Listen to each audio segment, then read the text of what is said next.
মৌলভীবাজারে বিভিন্ন পর্যটন কেন্দ্রে বেড়েছে পর্যটকদের ঢল। সেখানকার খবর আমরা জানবো। আমাদের সাথে যোগ দিচ্ছেন সহকর্মী আহমেদ ফারুক মিলাদ। ফারুক, মৌলভীবাজারের পর্যটন কেন্দ্রগুলোতে ভিড় কেমন দেখছেন এই মুহূর্তে, আর পর্যটকরা কি বলছেন?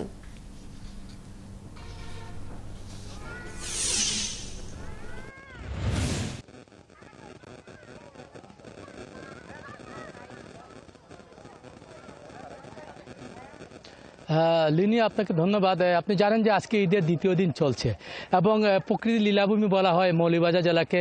চা বাগান, পাহাড়, ঝর্ণাধারা এবং হাওয়ার সব পরিবেষ্টিত, ফলে এখানকে প্রচুর সংখ্যক পর্যটকরা আসেন। এবং আপনি জানেন যে ঈদের 9 দিনের ছুটি আছে এবং 9 দিনের ছুটিতে গতকালকে ঈদ শুরু হয়েছে। ঈদ থেকেই মূলত পর্যটকদের আনাগোনা শুরু হয়ে গেছে। এবং আমি আপনার পিছনটা যদি দেখাই, আপনি দেখতে পাচ্ছেন আমি অনেকগুলো জায়গায় ঘুরেছি দুপুরের পর থেকে। প্রতিটি জায়গায় কম বেশি পর্যটকরা ছড়িয়ে ছিটিয়ে ঘুরছেন। এবং আপনি জানেন যেহেতু একটু গরম পড়েছে, ফলে গরম থাকার কারণে পর্যটকদের মধ্যে অস্বস্তি আছে। তারপরও যেহেতু ঈদ বলে কথা, সেটা আনন্দের কোনো কমতি নেই।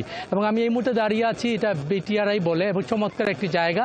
সেখানে পর্যটকরা ঘুরে বেড়াচ্ছেন, পরিবার পরিজন নিয়ে ছুটোছুটি করছেন, সেলফি তুলছেন, বাচ্চারা খেলা করছে। সব কিছু মিলিয়ে বলা যেতে পারে চমৎকার যাচ্ছে ঈদের যে ছুটিগুলো। এবং আপনি জানেন যে লম্বাটে সময় ছুটি আছে, ফলে হোটেল রিসোর্ট যেগুলো আছে, গেস্ট হাউস আছে, ইতিমধ্যে পুরো বুকিং হয়ে গেছে। বলা যেতে পারে আগামী এক সপ্তাহ পর্যন্ত কোনো হোটেল রিসোর্ট খালি নেই, কোনো একটি জায়গা খালি নেই। ফলে পর্যটকরা আসতে শুরু করেছেন যারা হোটেল রিসোর্টে থাকবেন। এবং দর্শনার্থী যারা আছেন, বিশেষ করে এখানে চিড়িয়াখানা আছে, লাউয়াছড়া আছে, জাতীয় উদ্যান, চা বাগান তো আছেই।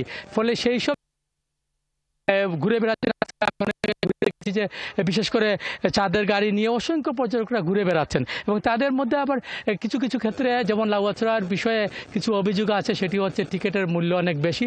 পাশাপাশি হচ্ছে গিয়ে আরও কিছু কিছু জায়গায় ধরেন এই যে ঈদকে কেন্দ্র করে হয়তো একটু অভিযোগ থাকে, যেমন জিনিসপত্রের একটু দাম বেশি বিভিন্ন হোটেল রিসোর্টে, সেগুলো আছে। তারপরেও বলা যেতে পারে অপার একটি সম্ভাবনার জায়গা মৌলভীবাজার জেলা। এবং সেই জায়গায় ঈদের ছুটিকে ঘিরে মূলত পর্যটকের আনাগোনা থাকবে। এবং যেহেতু এই জায়গাটি অনেকগুলো প্রায় অর্ধশতাধিক পর্যটক স্পট নিয়ে মৌলভীবাজার জেলা, ফলে সেখানকার পর্যটক স্পটে লাখো পর্যটক এই ঈদের ছুটিতে প্রায় 4-5 দিন টানা যে ছুটি আছে, ছুটিতে তারা ঘুরে বেড়াবেন।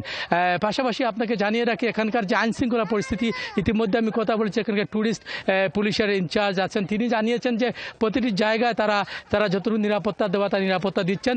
এখানকার বিশেষ করে আপনি জানেন পর্যটকের হাব বলা হয় শ্রীমঙ্গলকে, সেখানকার উপজেলা নির্বাহী কর্মকর্তা ইসলাম উদ্দিন তিনি জানিয়েছেন প্রতিটি রিমোট এলাকা যেগুলো আছে, যা পর্যটক ঘুরে বেড়াবেন, পাহাড়ি এলাকা আছে, চা বাগান এলাকা আছে, সেই সব এলাকায় তারা সিসি ক্যামেরা এবং তারা street light, solar system light স্থাপন করছেন, যাতে অন্তত। আহমেদ ফারুক মিলাদ, অসংখ্য ধন্যবাদ যুক্ত হবার জন্য। দর্শক, ঈদের দ্বিতীয় দিন আজ এবং মৌলভীবাজারের বিভিন্ন পর্যটন কেন্দ্রে বেড়েছে পর্যটকদের ঢল। এই বিষয়ে বিস্তারিত জানছিলাম সহকর্মীর কাছ থেকে।